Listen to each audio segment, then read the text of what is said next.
नरेंद्र मोदी का एक नया रूप अब सामने आ रहा है।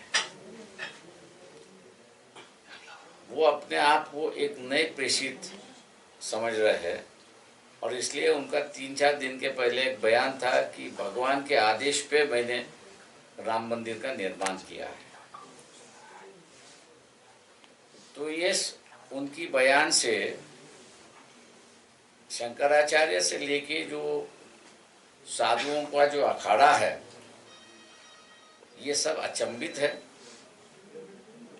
और एक तरह से उनके मन में गुस्सा है कि ये अपने आप को अब प्रेषित घोषित करने लगा है। और हो सकता है कि शंकराचार्य से लेके ये अखाड़ा जो है, साधुओं का अखाड़ा जो है, वो नरेंद्र मोदी के खिलाफ जाएगा, ऐसा हम लोग को दिखाई दे रहा है।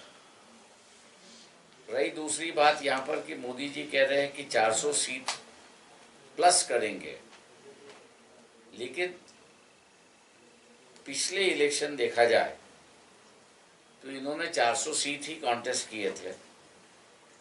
अब 400 सीट कॉन्टेस्ट करने के बाद आप दोबारा पूरे 400 के 400 सीट जीतेंगे, ये एक भयभीत मानसिकता बात कर रही है, ऐसा मैं मान के चलता हूँ।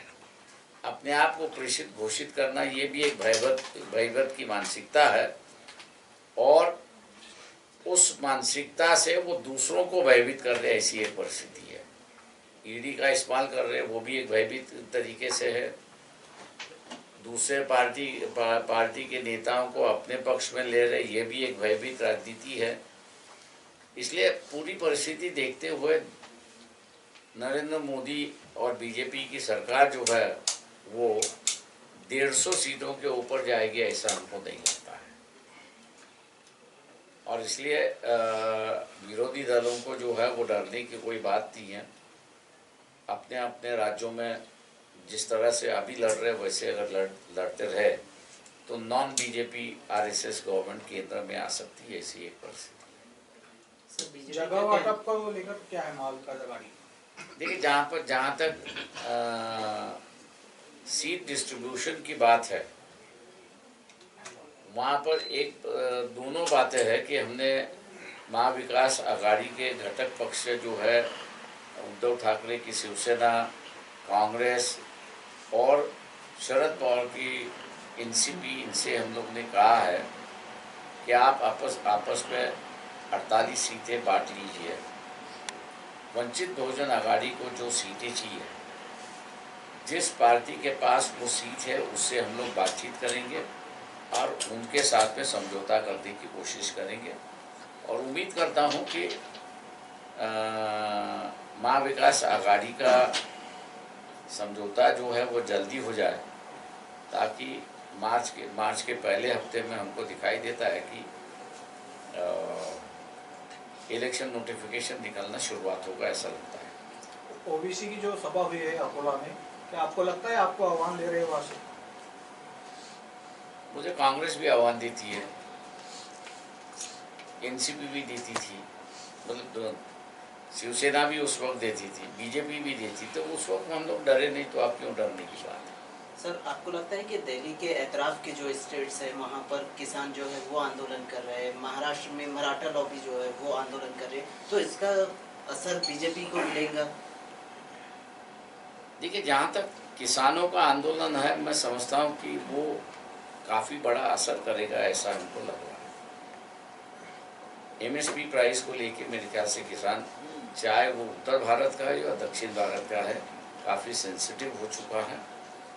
और बीजेपी, हो सकता है कि वो पूरी तरह से बीजेपी के खिलाफ जाने की भी साइंस हम लोग को दिखाई दे रही है, निशाना दिखाई दे रहा है कि वो बीजेपी के खिलाफ जा रहा है। क्योंकि जो धर्म का मामला सेंसिटाइज करने की कोशिश हुई, पहले 3-4 दिन चले, लेकिन अब जो है वो डाई डाउन होते जा रहा है, ऐसा दिखाई देता है। चंडीगढ़ का जो फैसला आया है चुनाव को लेकर, उसको आप कैसा देखते हैं? सुप्रीम कोर्ट एक सही फैसला मैं कहता हूँ। सुप्रीम कोर्ट ने इंटरफेरेंस करते हुए कि उस आदमी से पूछा कि भैया तुम क्या, सीधे सीधे सवाल कहा कि भैया तुम क्या करते हो, और उसने एक्सेप्ट किया कि मैं थप्पे लगा रहा था और साइन कर रहा था।